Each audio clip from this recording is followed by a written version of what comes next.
Pia Wurtzbach sees Liza Soberano as next Miss Universe representative. Miss Universe 2015 winner Pia Wurtzbach had some bold words for the pageant's fans, saying that the young Liza Soberano is fit for the competition. According to her, Liza doesn't even have to try. In an Instagram post made on Monday early this week, the 2015 Queen's mentor, Gafud, posted a photo of Soberano side-by-side with a photo of Miss Universe 2002 Oksana Federova. Gafud believes that Federova was one of the most beautiful winners in the contest, and said that she looked like the Kapamilya actress. Wurtzbach didn't hold back with her comment to the post and said, "I agree. She really has the beauty for it. She doesn't even need to try. Natural." This was not the first time that the Miss Universe 2015 winner spoke highly of the 18-year-old actress, as she also said that Liza is her top choice to represent the country in the international event. "I can think of a lot. But if I had to pick one, Liza Soberano. She's beautiful," she said on Twitter. Just last year, Soberano was included in a British movie critics list of the 100 most beautiful faces of 2015. The 18-year-old Soberano placed 6th in T.C. Kendler's annual ranking, behind Iran's Golshifteh Farahani, Harry Potter star Emma Watson, British fashion model Jourdan Dunn, Hollywood actress Gal Gadot, and South Korea's Nana. Liza was recently a hot topic for many Filipinos because of her stunning look during the 2016 Star Magic Ball that was held last week. Although she is pleased with hearing people's compliments, Soberano said she does not want people to remember her just for being pretty. Invite you to watch the video. From Bobo to cum laude, UPLB alumni shares his worst years at UP. "This is inspiring. There are some people who criticize you for what you've done, who you are, what you look like and so much more. However, it's how you react to critique that matters so much more." This guy from University of the Philippines Los Banos did something amazing with the criticism that was given to him by his blockmate. Noel Montalvo, an alumni of UPLB, shared his story on Facebook.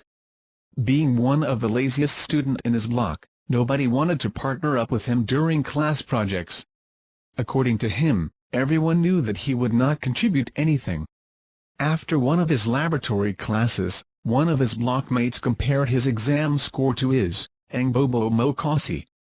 When his blockmate told him that, he said it felt like boiling water was poured onto him. He was embarrassed because his blockmate said it loudly for everyone to hear. That's the time that he told himself. He studied hard and pushed himself to do his best. While studying, he worked at Wendy's, was given lead roles in most of theater performances and was also awarded Best Thesis by 5 institutions and many more. As a result of his hard work, he and his blockmate graduated cum laude. However, Montalvo finished college first. In just 3.5 years, he accomplished B.S. Biology major in genetics. He also got the Distinguished Alumni Award 2016 inches. So like Montalvo, let no one stop you from achieving your goals and reaching for your dreams. Don't let criticism define you. Invite you to watch the video. Duterte said that God talked to him on the plane. "I promised God not to express slang, cuss words." Last Thursday, President Duterte said that God talked to him and made a promise that he will stop cussing while delivering his speeches. "I was looking at the skies as I was coming over here. And everybody was asleep snoring. A voice said that if you don't stop, inaudible, I will bring this plane down now. And I said, who is this? Of course, it's God. Oh, okay. So, I promised God not to express slang, cuss words," President Duterte said when he arrived in Davao City after his official visit in Japan for 3 days. "You guys hear me right always, because a promise to God is a promise to the Filipino people," Duterte added. The people who attended the event clapped, but Duterte said, "Huwag masyadong palakpak, baka mapalpak pa tuloy." President Duterte was asked if when it comes to United States, the European Union and Senator De Lima he will not cuss anymore. He said, "There is always a time." He did not say any foul word during the press conference. Invite you to watch the video. The Philippines set to have its very own space agency through Philippine Space Act of 2016. Read here. amidst all the chaos surrounding the current administration and its opposition growing larger every day. A bill proposing the first-ever PHL space agency has been filed and is quickly getting a lot of attention. Filipino astrophysicist Dr. Rogel Mary says he announced the filing of 2 bills in the Senate and lower house. He recently posted on his Facebook account about the bills, saying, "All the work that we have done in the past few years for the development of a national space program amounts to these 2 documents. House Bill 3637 and Senate Bill 1211, which both aim to legislate a Philippine space development and utilization policy and create a Philippine space agency." Earlier, he held many interviews where he said that having our very own centralized space agency is very important to sustain economic growth. Independent access to space is no longer a luxury but rather a necessity even for developing countries such as ours, he said. The bill is known as the Philippine Space Act of 2016, which aims to establish the Philippine Space Agency, or PhilSA. The PhilSA would be responsible for developing space science technology policies, implementing research and education programs, and establishing industry linkages between private and public sector stakeholders. The Senate bill's explanatory note read, "The PhilSA would be our country's representation for international space agreements and arbitrations." It also says, "So far, the bill has already garnered positive response from other legislators. So far the response among legislators was positive. Space science and technology can greatly contribute to our development as a nation. The various agencies in the government understand that," says he stated. "We hope that our legislators would also realize its importance and pass the bill soon," he added. Invite you to watch the video. More aggressive Kirk goes after Duckworth in second debate, questions her family's heritage. Republican U.S. Senator Mark Kirk aggressively went after Democratic challenger Representative Tammy Duckworth during a Thursday night debate, accusing her of lying and even questioning her family's ancestry and military service. Duckworth countered Kirk's periodic interruptions by suggesting that his series of controversial statements about President Barack Obama and the nation are not at all the hallmarks of a senator who is looking out for the people of Illinois. The exchanges came during a 90-minute broadcast forum at the University of Illinois at Springfield, the only downstate debate of an increasingly contentious campaign for a Senate seat crucial to Republican hopes of holding the chamber and Democratic attempts to reclaim a majority. During the first joint appearance on October 3 before the Chicago Tribune editorial board, Kirk gave short answers and did not engage with his opponent. On Thursday night, the Republican went after Duckworth on a variety of issues ranging from homeland security, military policy and college affordability, though sometimes he struggled to get his words out. At one point, Duckworth talked about her family's long history of involvement in the U.S. military, describing herself as a daughter of the Revolution. Kirk interjected, "I had forgotten that your parents came all the way from Thailand to serve George Washington." The comment left some in the audience with a look of puzzlement. Duckworth, who was born in Bangkok, Thailand, to a mother of Chinese heritage and a father of British descent, replied, "There's been members of my family serving on my father's side since the American Revolution." She said she was proud of both my father's side and my mother's side as an immigrant. Duckworth served in the Iraq War and lost her legs after the helicopter she co-piloted was felled by a rocket-propelled grenade. Kirk served as an intelligence officer in the Naval Reserve.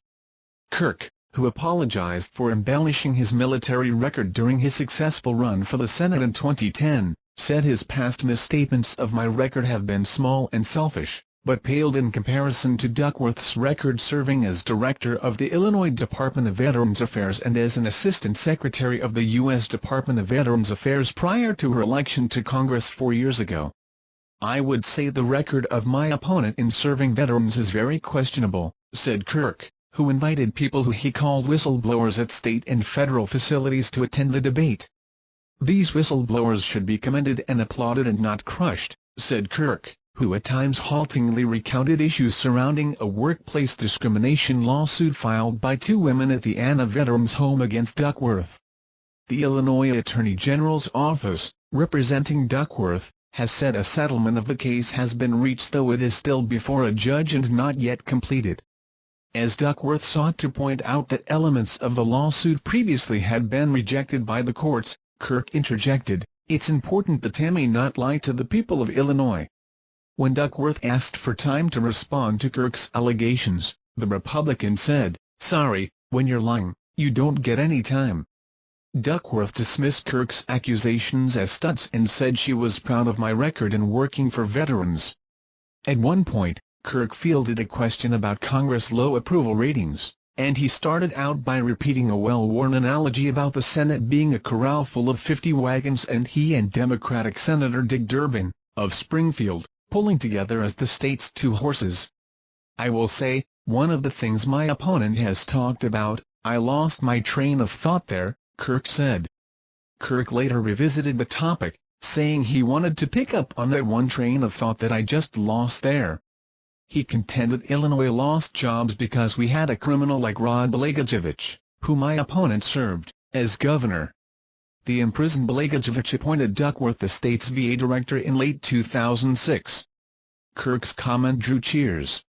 Kirk, who has faced questions about his ability to perform his Senate duties after his near-year-long recovery from a massive stroke in 2012, said the stroke has made me much stronger as a senator and, when you conquer something like a stroke, it made him fight for Illinois. Kirk, who frequently uses a wheelchair, as does Duckworth, noted, "I think we both agree the next senator from Illinois should use a wheelchair." That proved one of the more light comments of the evening. Duckworth said she believed Kirk was perfectly capable of doing his job. "The fact is he is not doing his job." She then reeled off some of Kirk's more controversial comments, such as likening Obama to a drug dealer-in-chief over a $400 million payment made to the Iran government as part of the U.S.-led multinational deal aimed at reducing the Middle Eastern country's ability to develop nuclear weapons. Though he made the comment about Obama, Kirk responded that those drug dealer words are not mine. Instead, Kirk noted the $400 million payment was made in a denomination of euro notes that he said the European Union no longer prints because they were used to facilitate drug dealing and terrorism. On immigration, both spoke of their support for a comprehensive plan that would lead to citizenship in contrast to proposals offered by Republican presidential nominee Donald Trump.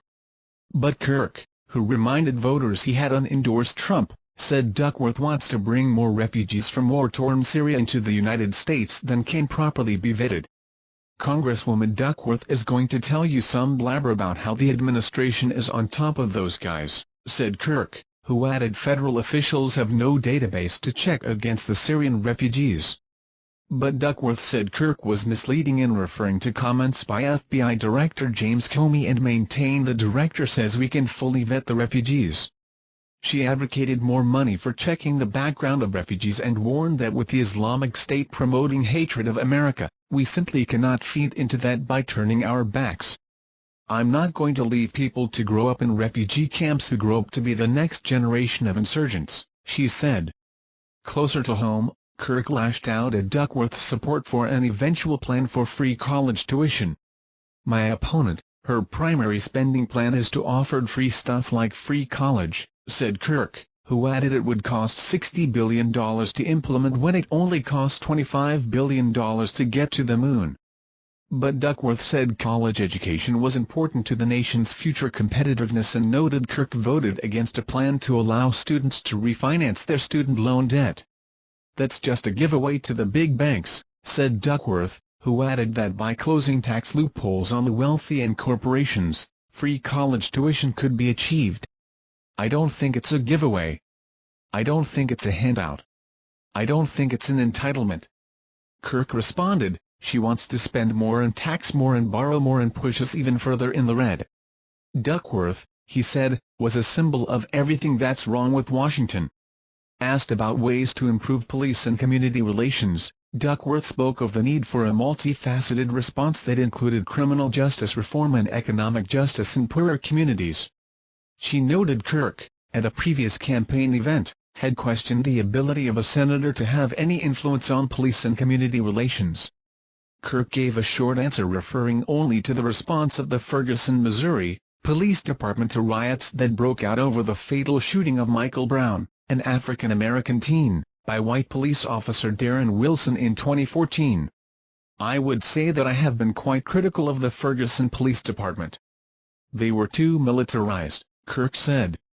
He called their actions an inappropriate civil-military relationship and said law enforcement should be reminded the people on the other side of the street are voters and taxpayers and not the enemy. The third and final U.S. Senate debate will be at 7 p.m. November 4 and broadcast on WLSCH-7. It comes just days before the November 8 election. Thank you for watching videos. You remember the likes and comments below. Thanks.